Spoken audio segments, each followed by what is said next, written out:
Hi, I'm Kim Gladden. I'm Director of Discipleship for the Wesleyan Church, and I want to welcome you to today's webinar on discipleship in church plants. We're really excited to be here, and so if you're joining us, we're asking you to feel free to comment in the chat room on YouTube or Facebook. We're streaming live in both places and excited about today's conversation.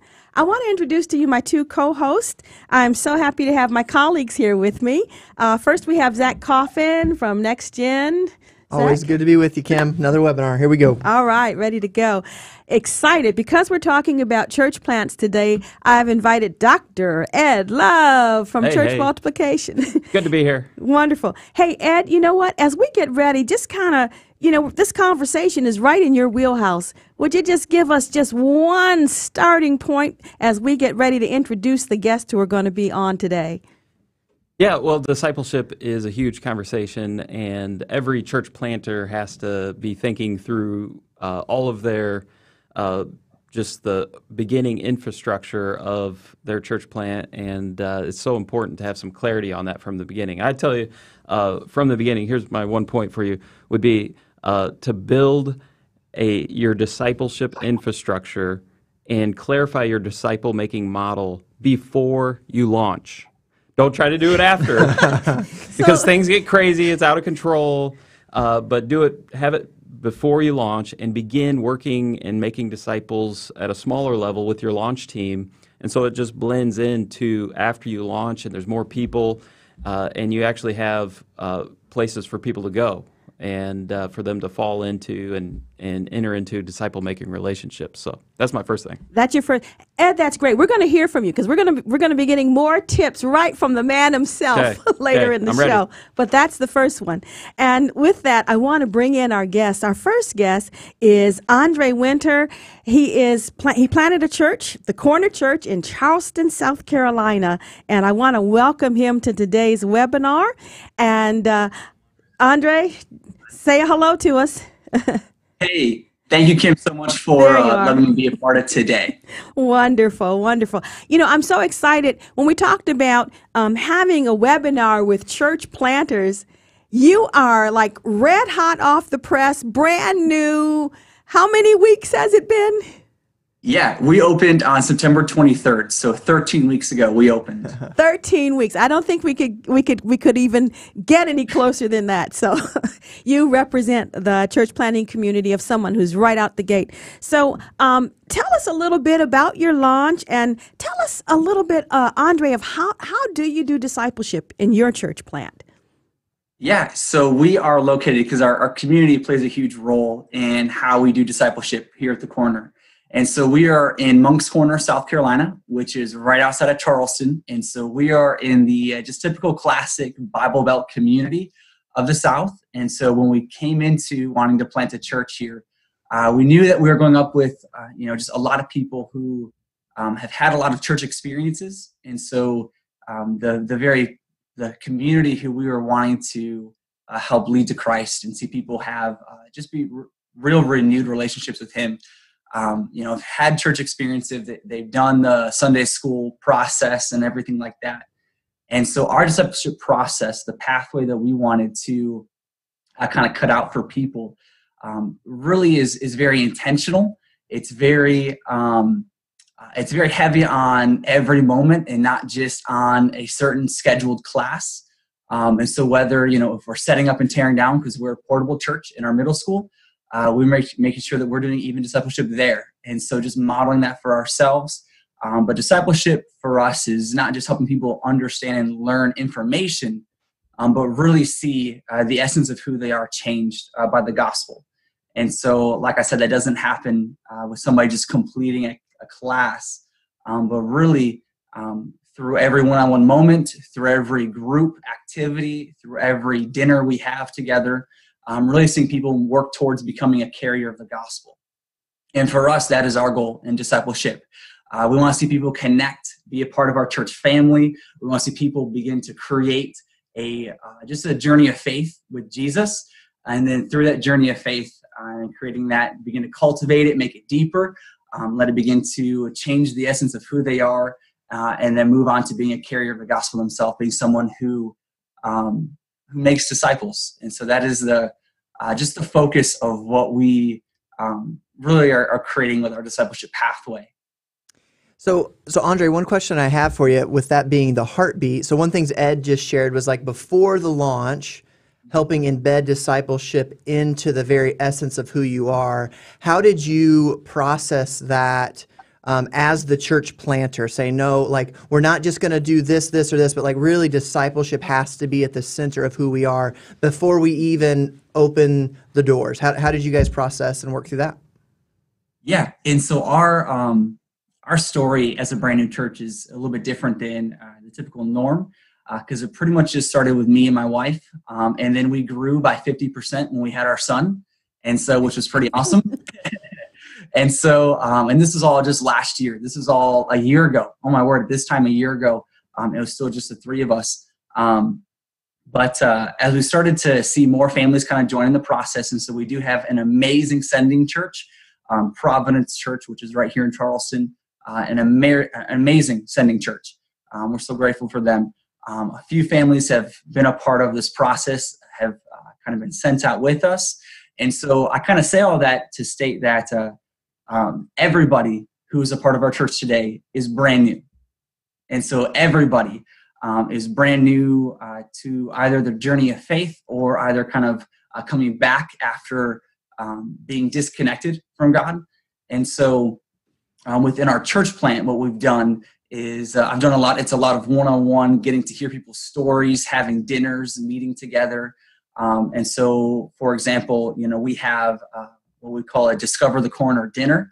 And so that's kind of our very first door that people meet to kind of get more integrated into our church.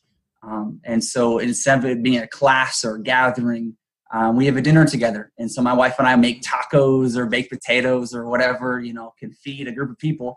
And we sit around a table and we share stories and get to know each other.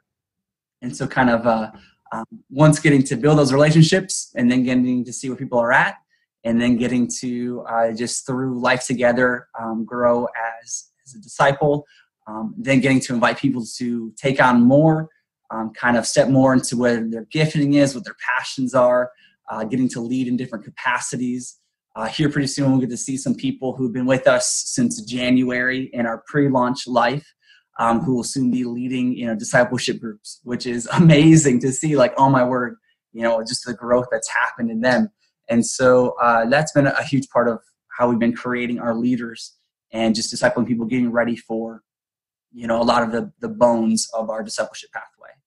It sounds like you have been being intentional in that process. And I was just thinking about what you were saying and the fact that you said everybody's new. And so that's one of the things that we want to talk a little bit about, because I think that might be one of the challenges Absolutely. in a church plant where everybody's new. And what does that do to the dynamics? What does that do to the availability of folks that you have for leaders? So, what are some of the particular challenges, or let's say opportunities that come with everybody being new? Yeah, I'd say with us being a brand new church, everybody is needed. Everybody is needed in some way, some form. And so one of the challenges that we run up against is we have experienced this, which has been unfortunate. Is that we begin to lean on certain people, and then it usually takes we usually find them that they're coming to a place of unpacking their bags is a term that I've heard before, where they're beginning to kind of show more of just kind of what's happening inside of them, which isn't wrong, but a lot of that stuff leads to some destructiveness within our church family, and so. I guess that's one huge obstacle that we face is as we begin to lean on people to lead a discipleship group, or leaning on people to say, hey, do you want to, do this? We then get to see that they're not, in a place where we thought they were, or, where they said they were. And so I guess with us being new, it's just a lot of trust, depending on people, and then getting to run into those kinds of moments. Yeah, that's great, Andre. I can relate with you a lot, and understand those dynamics where it's like everybody's new and you're not sure how mature people really are, even if they do have some church experience, and they've been a part of the church.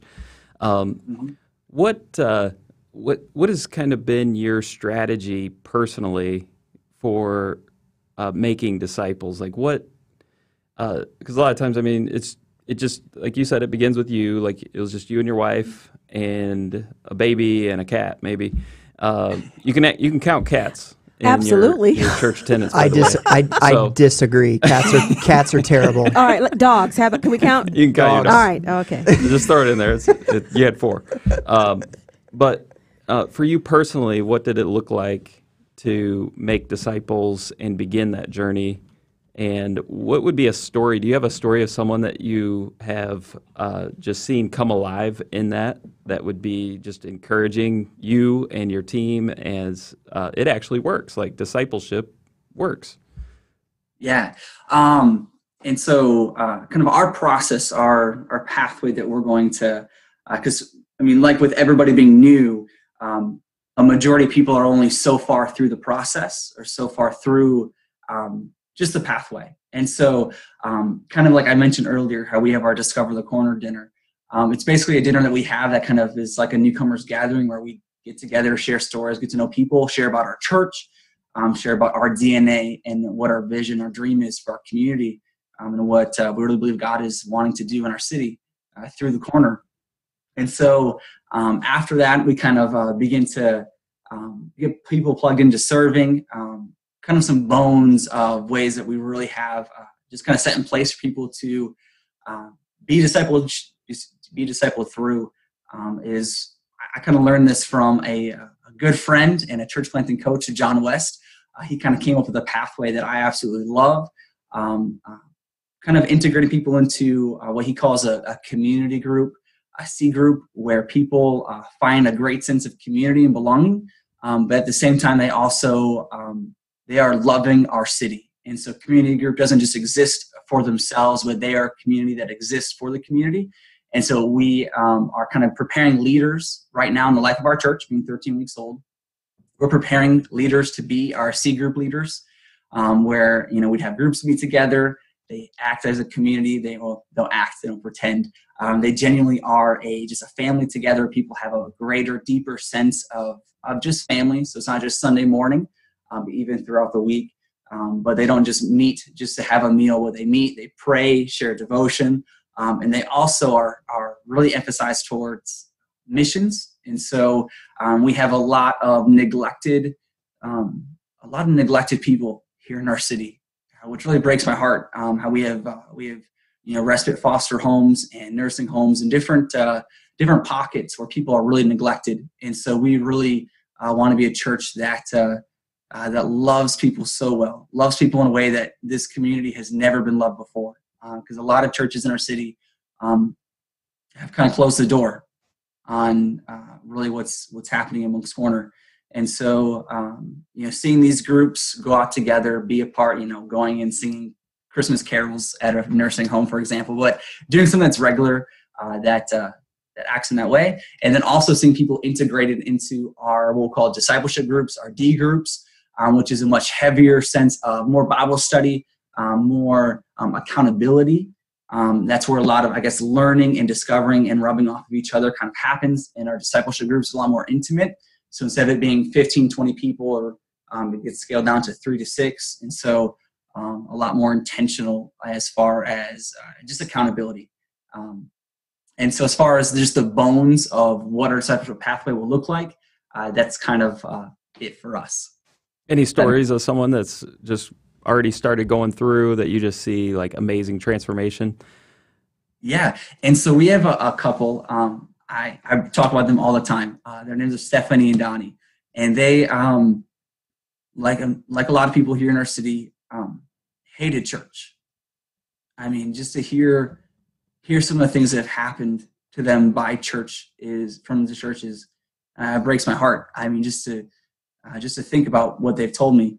And so we're now getting to see them really go deep into just being leaders within the Corner as they're being discipled. And so, for example, Donnie, the husband, just a guy who swore he'd never go to church.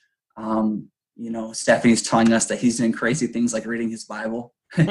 Crazy. And so, yeah, crazy things. And this guy who said he would never be a part of a church, he is now one of our core people in creating this church. And so he hasn't yet given his life to Christ, but I believe will happen very soon. And then Stephanie, who, my wife is our worship leader, and Stephanie is kind of her right-hand person. And my wife, Erin, is kind of already cultivating her to be a worship leader. And so Stephanie and Donnie are kind of beginning, we really see them becoming a community group leader. And so we're beginning to intentionally prepare them for that because they're amazing people.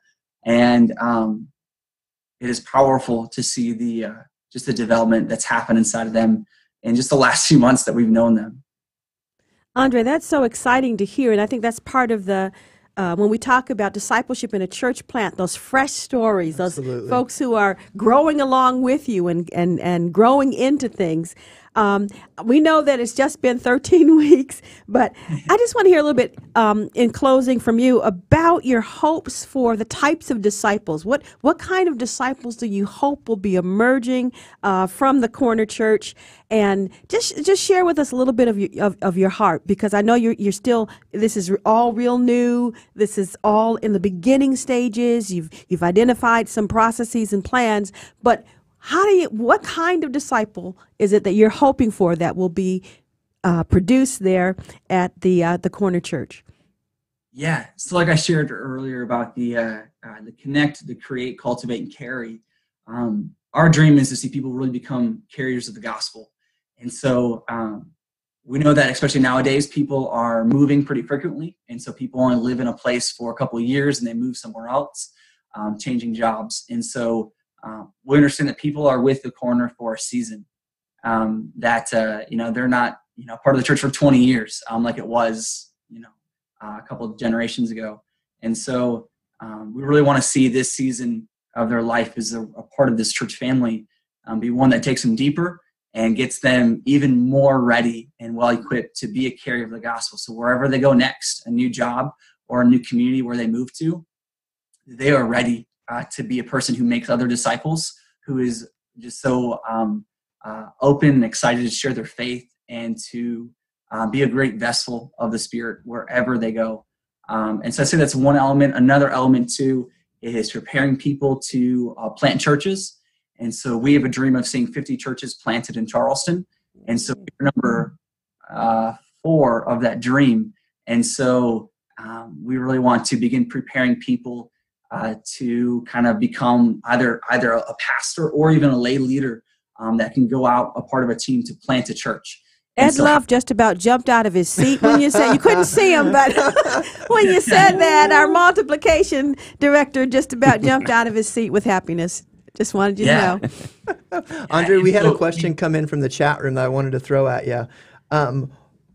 The church that sent you out, what were some of the things that they did to help prepare you by launching your church from a discipleship perspective specifically? Mm-hmm. I'd say for me, I got to, the lead pastor is also my father-in-law, and so I have that great connection.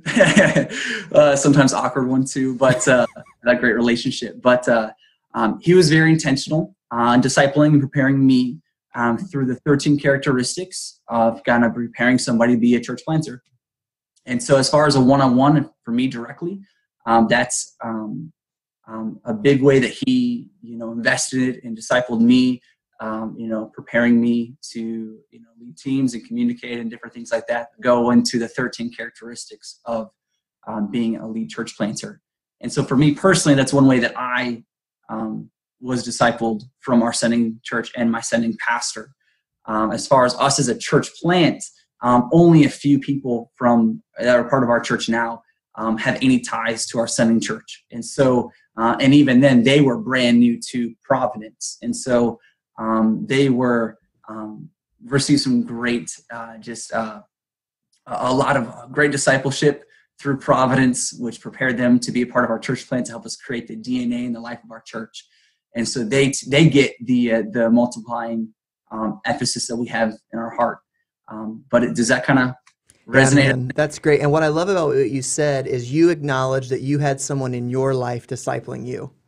And I think it's so, I don't know if this is true for you guys, but I know for me at different times in ministry, I've had to be extremely intentional for people to speak discipleship into me that I'm not just pouring out. And so I just appreciate the fact that even you were willing to do that early as a church planter, brother. That's pretty amazing. Yeah. Andre, I just want to say thank you for sharing. We just appreciate you coming on and sharing from your 13-week journey. And we'll be praying for you and excited about what God's going to be doing there.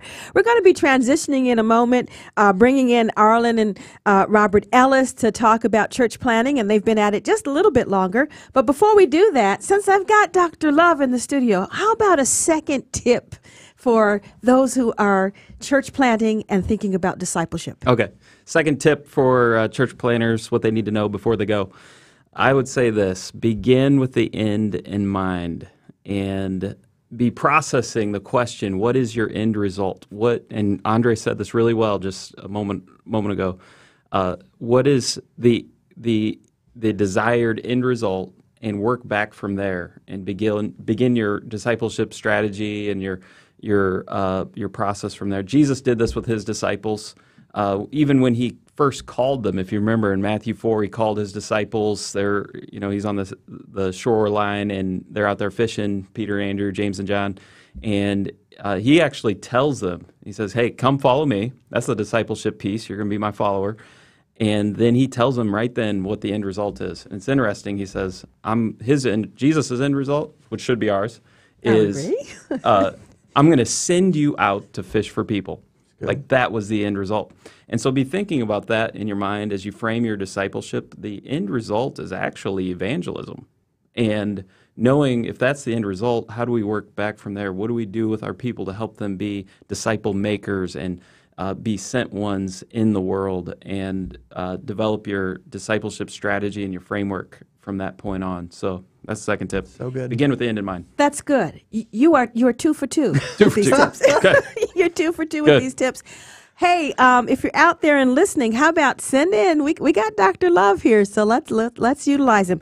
I'd love to speak now with. I'm so happy to welcome Robert and Arlen Ellis, and they are church planners. Can you say hello to us and greet us? Hi, how are y'all? Hi.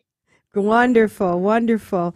We want to just welcome you and ask you to tell us a little bit also about your church planting journey, because it's been I think a little bit more than 13 weeks, and so we're going to invite you to from another perspective. Tell us a little bit about your church launch and how you came to plant, and just share with us a little bit about your ministry context. Well, first of all, listening to Dr. Ed Love here, I realized that he's 2 for 2. I must be 0 for 2. So we didn't necessarily have all the strategies in mind when we started. This is we're actually on our third church plant. We planted in Tuscaloosa, Alabama. We were housed at a First Wesleyan church there. That's where I met my wife, and she was studying at the University of Alabama. And we planned a Hispanic church, all Spanish speaking, and that was where my calling was to launch and plant Hispanic churches. And then it's kind of grown from that and changed out of that. And so when we got married, we came to San Antonio. We're invited here to plant Crossroads Church. It started off as a Spanish speaking only, or a Spanish speaking and an English speaking church. We started 2 services. And then gravitated just to an English service. So we probably didn't start with, we started with the end in mind, as Dr. Love pointed out, but we had to be flexible. So we had ideas in our head of how it should look and would look, and then it took on different traits. And then just this past year, we were asked to restart a church in outside of the San Antonio area, about 35 minutes. And so we're about 6 months into that, and we merged the 2 campuses, but it is essentially a church plant starting over there. Hey, I've got to disagree with you. I've got to say you're 3 for 3. If you've planted 3 times, That's right. That's right. You are 3 for 3. Arlen, tell us a little bit about how do you guys do discipleship, and particularly how do you do discipleship in the church plant? Well, one of the key things that we had to do when we first moved, even from Tuscaloosa, but here also in Texas, is understanding our community and who it was that we were serving. Understanding what the needs were of the community and understanding what their church background was. We found that when we first moved here, there was a large percentage, a lot higher than 50%, of people who just never gone to church. And they had gone to church, it had been probably once when they were a baby or something like for Christmas. And so we knew that we were reaching a community that was completely unchurched. And so we had to really rely on building relationships, really getting to know the community where they were, going out and really spending quality time with the family so that we could eventually start bringing them into the church setting and feel comfortable where we were. And so we didn't have right away people who were ready to teach a Bible study, because I don't think anyone knew, or a lot of people didn't know even how to open the Bible. And so we knew it was okay. That wasn't part of the big requirement. It's a church plant. And so we started with that, with really the basic, getting to know people, getting to really build trust and understand that some have a different background. Is that San Antonio is a very rich cultural community. And so there's a Spanish influence, but there's also Tex-Mex background. And there's some other, obviously, ethnicities. And so we had to really come to understand the Spanish-speaking community. And for us, it's very comfortable. And also the second, third, fourth generation of Hispanics in here. So we start with building relationships and eventually start bringing in place that infrastructure that we were just referring about earlier in this webinar. And so we wanted to start bringing them slowly, because it wasn't really comfortable to a lot of them. And if I could chime in, the very first day we felt it was necessary to plant the DNA of serving. And so we've all heard the statistics, 20% of the people do 80% of the work. And so from the very first day, we said we want to be 80-20, where 80% of the people, I don't know if that actually does that, but 80% of the people do all the work. And so I don't know what those percentages work out to be, but we wanted people more involved. And so the whole idea of connecting people to Christ, His church, and serving, kind of that slogan kind of evolved a little bit. And that was a little bit of napkin theology with Dwight Nash and I at a youth camp, just figuring out how are we going to do this. And connecting is what we came up with, connecting people to this and asking people and challenging them to serve. And when we found that sometimes it's not connecting people to Christ first, and then to the church, and then to the calling, we thought that was the logical order. But instead, we ended up finding out that it was, you get people plugged into serving, and then later they come to know Christ, and then they plug into the church or some variation of that. But it was a challenge to serve. And very similar to what Jesus said, come and follow me. And so we were challenging people to come and follow us. And as we were following Christ, to come and join us in that. I'm happy to hear you just mention how you were thinking about your community. You didn't just go in and say, I'm a plug in this model, or I'm going to plug in that, but you were actually wanting to take the time and to listen and to hear the heart of your community and say, now what would be the best approach, or what might be a way? And so I'm delighted to hear that, because so often we forget that for many communities, particularly non-white communities, that relational piece is that's where you enter. That's how you get in. That's how you move through the door. So I was excited to hear that. What are some of the challenges, just as we were asking Andre, in terms of, how do you do it? How do you get this discipleship into the life of a new church plant? Yeah, I think for the most part, you're dealing with each individual. Each person has their own challenges, or even their own hang-ups and their own perceptions of what church is. And so it starts by just meeting individuals. And so for us, when you're thinking about church planting, there's always this pressure of people. The more people you have, you think about the resources needed to keep the church doors open. And there's all kinds of things. You want people to come to know Christ. You also want the doors to stay open. And there's this balancing act at times. And so you've got to be really careful that you're not just seeking out numbers. Because then you start compromising. And so I remember a quote, and I might butcher it a little bit, but from Rick Warren's book, The Purpose-Driven Church. And he said, if you want to have a church of 1,000, you got to be willing to watch 2,000 walk away, or some variation of that. And you can scale that back down to, if you want to have a church of 100, you've got to be willing to watch a couple hundred walk away.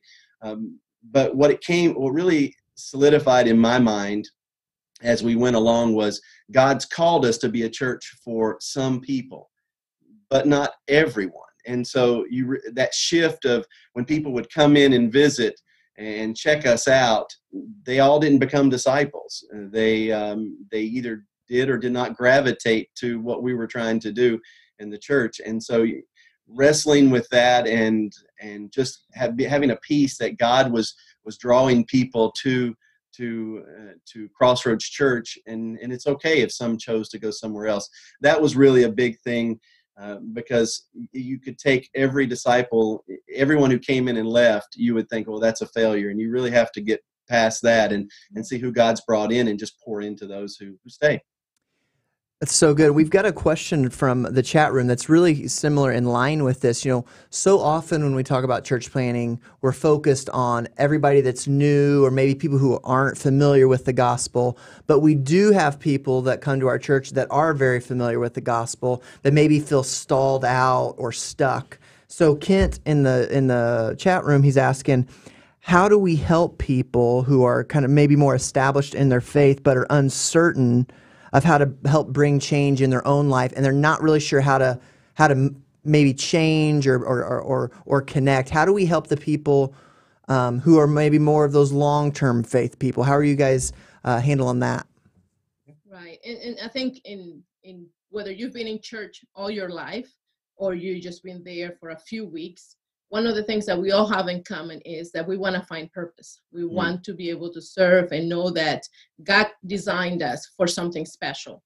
So even those who have been in the church for a long time and are still trying to find a location, maybe because they moved to a new area or whatever it may be, it's finding purpose. And so everyone has a place in the church. And so when we do have people who have been in church for a while and really want to serve, the first question we ask is, okay, I want to hear about you. Tell us what you love, what you're passionate about, what your call is. And if you don't know it, let's find it. Let's discover it together. It doesn't happen in one conversation. It happens in actually several tacos conversations. We have to really get down and understand, but also share my story, our story, the church story, the community story, and find common factors and finding ways that we really can plug them in. We've had people that have been here in the church for a long time and just last year, 2 years ago, found a new calling, found a reason, found something else that just connected them in a different manner. And we thought, okay, well, we thought they knew it all along. But we're looking, we, as individuals, we're constantly looking for better ways to serve God. It doesn't matter, how old we've been in the faith or not. I wasn't raised in the church. And so oftentimes I tell myself, what is it that other people want when they come to church for the first time? Because at one time I felt it as well when I first came to the church. And understand that church doesn't have to be just the way it was when you were growing up or how you thought it was. Church may look very different today. And so be willing to be flexible to do new kind of ministries, to be able to have the doors open every day and not just Wednesday and Sunday. That church is to be active on a Monday, on a Tuesday, on a Thursday, on a Friday. And it may not always be a Bible study. It may be what we call a cafecito, right? Or what we may have a conversation about life, a conversation about parenting, a conversation about health. And so because we're impacting every aspect of the life of the family. And if I can continue a little bit, one of the things we realized a couple of years back was outreach, and how will outreach take place? How will we draw people in, and how will we minister to their needs? And so my wife comes out of a strong nonprofit background, having worked in a couple of large nonprofits, and so then she said, what if we start doing something like this here in our community? And so out of our church we started the Acts of Hope Center. So it's its own 501c3. But what it does is the church partners with Acts of Hope Center so that the needs can be met of the community. Sometimes the church just can't get in the doors. There's some places that the doors are shut for the church. And so through the Acts of Hope Center and through our serving model, we have parenting classes, we have health education, we have continuing education. And so there's something all the time in our church. The doors are constantly being open for different things. And so that opens up these conversations. And so people can see the love of Christ in us. That was exciting. I did have an opportunity to look on the website, Acts of. We've got another question that came in. It's kind of a follow-up from something we were talking about earlier. It's coming in from the chat room. How do we rule a line between people not made for our church or church not hospitable enough? That was how the question's coming in. I've got some thoughts, but I'll let you. I've got some things I'd like to say, but I'm going to let you go ahead and answer that. I don't think our goal is to ever run anyone off. I think we just, I think we love them and we share with them the truth. And I think most of the time when people don't stay at a church, it's usually a stylistic thing. It's usually a music component. It's a preaching style that they're looking for. It's maybe there's not enough things for their children, or they've got teens. And so I think as pastors, I think, we want to be as hospitable. And so one of the things we did when we started the church was we made sure that every member knew that the 5 or 10 minutes before the service and 5 or 10 minutes after the service, we wanted to be the most welcoming church around. And that still has stuck in our DNA. But did not take it personal when people do decide that this is not really the right fit for them. And so that was kind of the balance we had to strike. It's hard. It's really difficult at times, especially if you're planting a church and you get so excited when you see 1 or 2, 50 or 100, and the next Sunday you don't see the same number. So it's hard, but to understand that that's okay. It's just a number. You're still impacting people's life, and this is beyond just an attendance on a Sunday. It's what's happening on a Monday, like I say, what's happening on a Friday. There are deeper conversations that take place during the week, and so it is okay. You just accept it. As you see, we look very different, and so I think we are able to bring in different kind of backgrounds. But if you see our church, we have every single ethnicity probably present. But even if there is one that is not represented and doesn't feel comfortable, it's all right. It's not a big deal. We still love, we still talk. I have all of them on Facebook. We still hang around during the weekend when we need to. We may still serve parents during the week with giving them diapers, but we may not worship together on a Sunday, and that's okay. I'm sorry. Was I cutting you off? I got a little question. Can I ask this? You kind of brought it up there, something I was thinking about, just the cultural differences that you two have as a couple, but also in a very diverse church. I think you describe yourself as multi-ethnic, but how have you seen that cultural difference actually serve as a part of a discipleship tool, if you will, or something that led people deeper in their discipleship? Have you seen that? And any examples you might point out? Well, I think one of if hopefully I'm getting your question the right way, but one of the things by being a multi-ethnic church is it's the inroad. People see that. People walked in. When we first started the church, let me go back. We put the name El Centro Cristiano on our church, the Christian Center.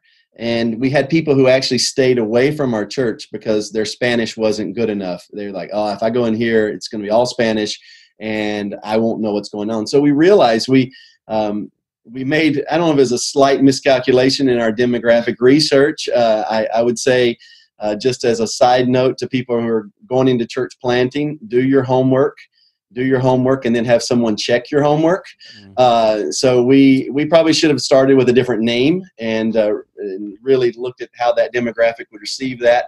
But then when people do walk in and they see the differences and the appreciation for differences in our congregation, it helps, because when Jesus is calling people, he's not calling just one group, he's calling all groups. And so for discipleship to even take place, barriers have to come down. And so, at least in our context, we feel like the barrier and who we are has come down. And also, now San Antonio is very different than other metropolitan areas in the United States, in the fact that it has the Hispanic population is the majority, 54%, I believe.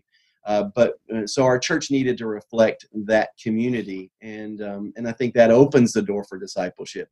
If at any point your church isn't reflective of who the people you're trying to reach, then you've already shut the door for that to happen. So in another sense, it has helped to reach and disciple new individuals. And so if we need to go on a Spanish mode, we go. If we go into a Tex-Mex mode, we go. If it's just English, I stay very quiet. I'm just kidding. No. We are able to adapt and be flexible. Yeah. But it is not only Spanish and English. There's other languages represented here and backgrounds. And so we just have people this week come from refugees from Ethiopia. And so we were able to bless them and talk, and very limited, but we were able to. And be welcoming, and that's okay. We welcome every single background, and for a new church plant, not every city has the same kind of cultural backgrounds, but still be able to adapt to what those community and families look like and talk about. Thank you. You know, I'm going to want to explore more about that, because Ed, that's a terrific question, and we'd like to even have a whole show and just kind of dig and drill down into that. I don't have time to do it today. I want to thank you. In just a moment, we're going to go over to Dr. Love, but maybe just a minute to tell us your hopes for the type of disciple that's going to be produced out of your churches. What are you hoping for? And then we're going to go to Dr. Love. Well, I think our heart is church planting, and so we would hope that every disciple that comes through Crossroads Church would also have a heart to see that it's not just the local context. Church plant. When you think about church planting, you're planting disciples, but you plant and you grow, and then it's that last phase that we really have to determine what is it going to be. You plant, you grow. Do you die? Do you plant, you grow? Do you harvest and you just sit on that harvest? Or do you plant and grow and then plant again? And so we would hope that every disciple, when they leave here, would have a passion and desire to see more churches planted and more people come to know Christ. Okay, Dr. Ed's getting real excited again hearing that. But no, thank you so much for joining us. We got a couple minutes left, and Dr. Love, here we go. Tips from your fount of wisdom. We're going to tap in. Yeah, I got a couple more mentioned too already. Build your discipleship infrastructure and clarify your disciple-making model from the beginning before you launch. 2 was begin with the end in mind. What's the end result? 3 would be this. Be sure to include evangelism training in your discipleship track. So don't disconnect those 2 realms thinking that they're separate, because good discipleship should lead to evangelism, and evangelism should lead to discipleship. So keep it more of a holistic framework around those 2 realms and lead people in that direction. And I've noticed if you're not intentional about that, a lot of times that can be a missing piece. Like you could be really strong in what you perceive as discipleship, but it's not leading to other people, discovering who Jesus is. And so that's important to keep in mind. Include that. 4th thing would be this. Be okay with starting small and invest in a few disciple makers. So like Andre mentioned, doesn't have a lot of what would be perceived as mature Christians that to begin with, because you got a lot of new people. You're just building trust and rapport with each other. So don't worry about that, though. Just start with a few, and you may have to start with yourself. I love Zechariah 4:10 says, don't despise the small beginnings, and knowing that your discipleship culture is going to grow and develop, but don't think you got to have, you get everything all in one shot, and everyone just has to be solid and strong right away. Just start small, take your time, and watch out what will happen. The 5th thing would be this: lead by example. And I think as the church planter, you are the one that everything in the beginning, it's flowing through you. And that's just God's design. But you be the one that's making disciples. You be the one that's reaching out. You be the one, and model that from the beginning. Tell stories about that, and people will take note of you, and they'll start imitating you. They'll start wanting to do those same sorts of things, wanting to have the same types of stories of making disciples. So lead by example. Sixth thing would be this. Set the discipleship tone from the beginning within your partnership or membership structure. So you're going to have some sort of framework around your new church community. And the great thing about a church plant is that it's a clean slate. Like there's no history you're really dealing with or trying to kind of redo, but you've got a clean slate to start with everybody. And you can set the tone from the beginning. We're going to be a disciple-making church. And that's a great advantage to do that from the beginning. And you can implement that into your membership structure, whatever that would look like for your church.